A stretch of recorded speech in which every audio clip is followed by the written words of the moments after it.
Well, hello everybody from across the pond, and good morning to you all. My apologies for not being with you. I have an event tonight that's taken me away from class this month, unfortunately. And also, I'm sorry to leave you, James, with this presentation. But hopefully, in the next few minutes, I can give you some service here, everybody, about Chapter 12 specifically, and the third pillar being motivation. How grading can really be a motivational factor for students rather than something else, rather than maybe a hindrance, a barrier, a negotiation tool, whatever it might be traditionally, just points. So we'll talk about that briefly. So this chapters 11, 12, and 13 talk about how grade can be motivational. James will be talking about chapter 11 if he hasn't already.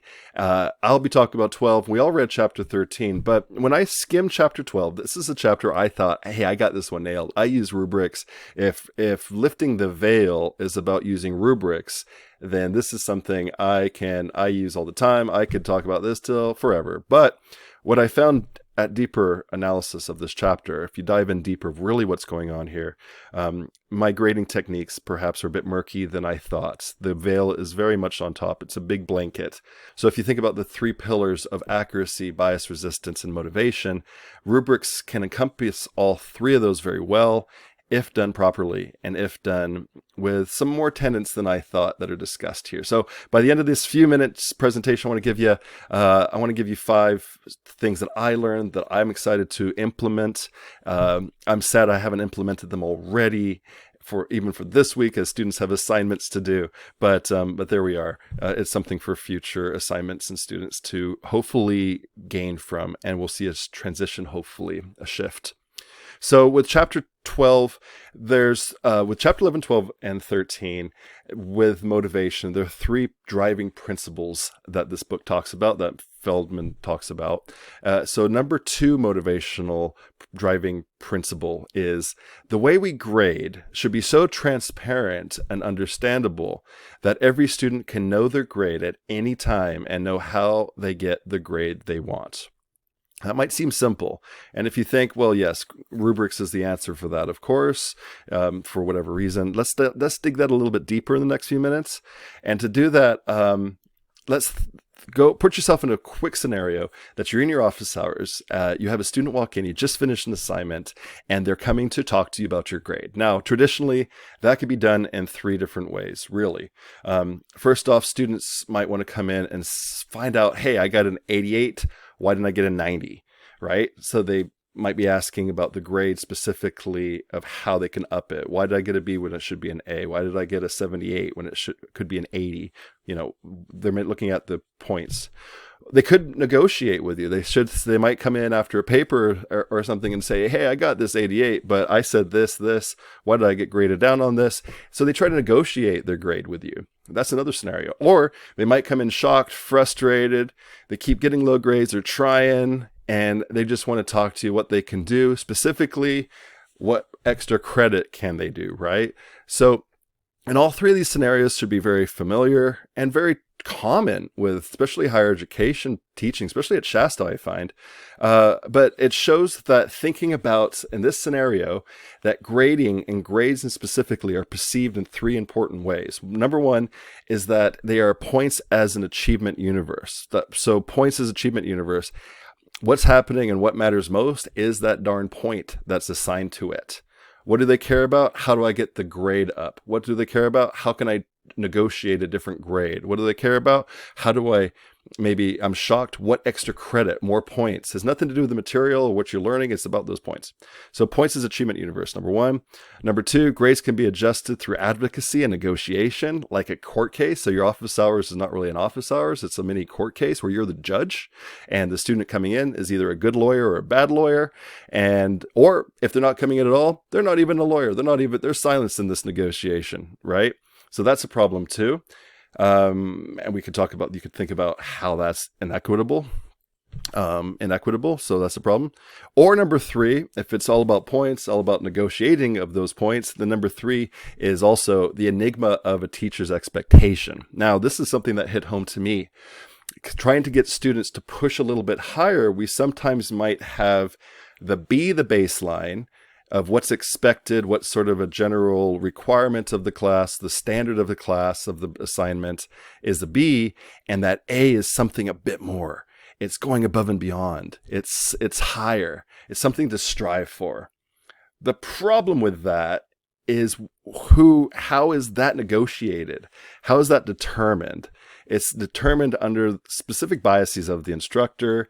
It shows if it's a race, you have an idea of what the finish line is. You finish the race. Students will finish that assignment. They'll finish the race. And really, that finish line is moving. It's just a little bit further.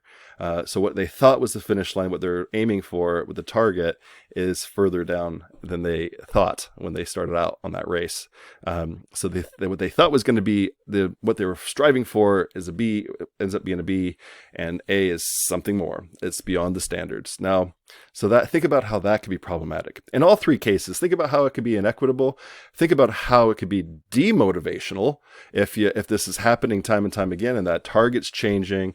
The negotiation of the grade is, how good you can negotiate can be defeating. In all cases, which is very common and really struck home to me, can be a veil of the grading process and demotivational. So if the idea is to break down the idea that grades is nothing more than a number, than a specific number associated with the assignment, if it's nothing more than a negotiation tool, or it's nothing more than a way to just feel defeated and trying to get as much extra credit as possible so you can come out alive, then you could break that down and lift the veil and create more motivation in students with 5 things, I believe. First off was to calibrate interpretations of a rubric. And this is an important point that I have personally failed on. Yes, I assign a rubric. I have it there in the beginning of the assignment, especially on Canvas. It's really easy to set that up so they could see it. They can see the different sections. You can see what the grade is. You have little writing in each little column so they know what it is if that's the points assigned to it. But what about the interpretations? It's left for a lot of interpretations and ambiguity. So taking the time to have students tell you what they think it means with specific rubrics. Have them look at your rubric and think, okay, what does this section mean? What is this certain, if you do well on this, what do you think you have to do? What would be success of this standard? And being very clear of specific standards for the assignment, but also getting their interpretation of it so you can understand the standard from their perspective as well. This calibration will help it become a two-way street, and for them to then take on ownership of it and to be able to have it as a motivational tool for themselves. So number 2, really fast, is looking at dangers of exceeding the standard. So this is going back to the idea that a B is not really, or an A is not really an A, it's a B, and to get an A is above and beyond. I think that's really important. And it made me think to ask myself, if a student learned the standard, which is what the course requires students to learn, why doesn't that constitute an A? That really struck home to me because that's something I tend to do to try to push students a bit more. But what is that really teaching students as far as grading and what the target is? And as a motivational tool, I don't think it's very good. So that's something to think about, is exceeding the standards, but making the standards clear and reachable and with room for improvement perhaps, but that's communicated in the calibration of interpreting the rubric, and that's a big part. Another thing I really struck home with me is number 3, is to rethink the reflection part of assignments. I often have them reflect and give their own interpretation or understanding to be able to, talk about what they've learned, but be specific with that. So instead of just having a reflection, self-identify the level of standard mastery. So going back to the rubric, going back to specific standards within each section of the rubric, and think and have students reflect on the fact, how did you master each of these sections? So, for example, I have one, if it's a writing assignment, they have to know there's a specific writing component of the standard I look at. There's understanding the material, using examples, using claims, using their own reflection of the material, how to interpret it, So each of those standards, how did they think they did on that of specifically those standards in the rubric? And that's a real applicable, targeted way to use reflections on assignments that I think will help lift the veil. Number 4. Now, the problem with using Canvas, is it's not set up to use a standards-based grade book. This is a big thing talked about throughout this book, our book, standards-based grade book, of bringing in the idea of not just a number, not just the assignment itself, but grading on the specific standard. So that way students can go to the grade book and see each standard on each assignment and how it measures up on each assignment, right? So that the standard-based grade book focuses on the standard rather than the overall grade of the assignment. I hope that makes sense. So we can't really do that with Canvas as far as I'm concerned. Maybe we can, and I'd love for you to email me if we could change that, or if there's a way to really apply that. I don't think there is. So one thing I think would be useful to keep the conversation going with students is to discuss the standards. So if they have 5 sections of your rubric, at the end of the assignment, or maybe every couple of weeks, have students go back and say, how did you do on standard A, on the section A, section B, section C for the last 4 or 5 assignments? And have them write to you and have a plan for them to see, okay, on this section, I kind of got a satisfactory, not so good.